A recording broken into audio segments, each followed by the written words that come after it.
I think if this happened to me, if somebody came to my door, and in the climate that I grew up in, it's disturbing to have someone come to your door. It's a nuisance, and they're coming to change you from this to this, and it's unwelcome, and so that, you know, that's hard for me to get through. But the amazing thing is that in this neighborhood, we were welcomed by everyone. They didn't always necessarily want to hear about Baha'i. They were happy with their religion, but everybody that we came down the street and nobody said, "Oh no, here they come, you know, go do something else," or "No, we don't want to," or, you know, we didn't get that reception. We had, you know, welcome, come. They didn't even know who we were. Come and see our garden, you know. It was, and we did talk about Baha'i. You know, it was this one house, and she'd been to the house of worship, and she knew about Heartwood where I work, and the resident that was there that was a close friend of hers that had just passed away, and all kinds of connections like that. But they're perfectly happy going to Life Center. Just that it wasn't a bad thing that we were there. And that was really a new experience for me. But our first person where we had a glimmer of light was a gentleman named Thaddeus that was on Alaska Street that was, you know how every time you jump start your car, you know, there's these little blocky connections that you have to figure out which thing goes to which so you don't blow up the car or whatever, and I never know which it is. But he was replacing the wires, you know, the connection on that, you know, just stripping the wires without actually messing up. You know, you have the cable and taking the cover off the cable and putting a new connection on there. And I was like, wow, you know, and he said he'd never done it before. He said, well, first of all, he said that he prays 5 times a day. So I thought maybe he was Muslim. And he said, not really. He goes to Shiloh, but then he goes to another church. And it was just, you know, I just got this feeling, you know, it was just sort of trying out this feeler and that feeler, and I don't remember exactly how the whole thing went, but he did seem like, you know, he was willing to give us his phone number. He was willing to take my phone number and Shannon's phone number, and it was okay to call him, and Saturday and Sunday were good, and I didn't, you know, we didn't find out what he'd do or any, you know. But he just seemed like, you know, these churches are okay, we just kind of have to, you just have to kind of treat each other right, basically. We just need to treat each other right. You know, just kind of he sounded like he was pretty open to other things. And the other person that we talked to he was up on Grant, which is the other side. There's this gentleman named Tyler, and he, at first it was like, you know, you hear the dog barking, and then he steps out, and then he has to keep the dog from coming out because it's an elderly pit bull, I suppose.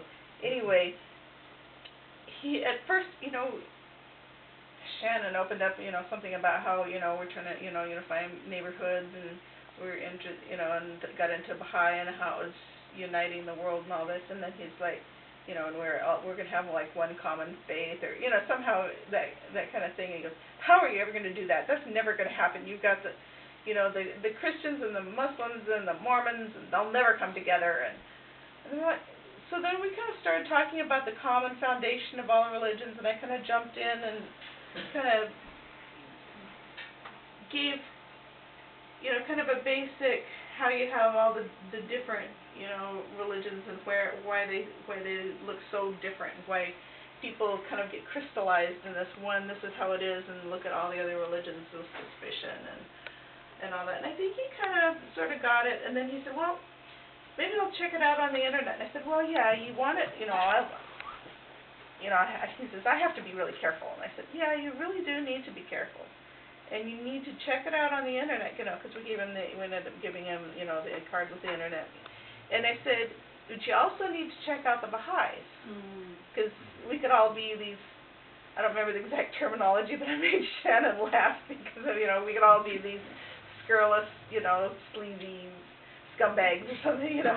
You have to check out the Baha'i, see if what you see is what you get, you know, because they could have a beautiful website and everything, wonderful ideals, but you need to, you know, check out the Baha'i. It's the real thing. Yeah, make sure. So we're going to come over and have a devotion with you so you can check us out? Yeah. Well, I don't remember. So he was going to check us out on the internet. It was okay to come by again. We didn't get like a phone number or anything like that, but you know, he was a little bit more of a younger guy, you know, late 20s, early 30s kind of thing, and I thought that he started from being fairly suspicious to at least, I thought he kind of got the basic idea of what we were saying, and that it probably, you know, wasn't such a horrible thing, and, you know, so he was one of the, you know, I'm not interested in religion, you know, I can't do organized religion kind of people, and, you know, it's really nice to go out with somebody that can break the ice for me, because the very first approach, or even if it's a friend, family, neighbor, coworker, I don't know what to say,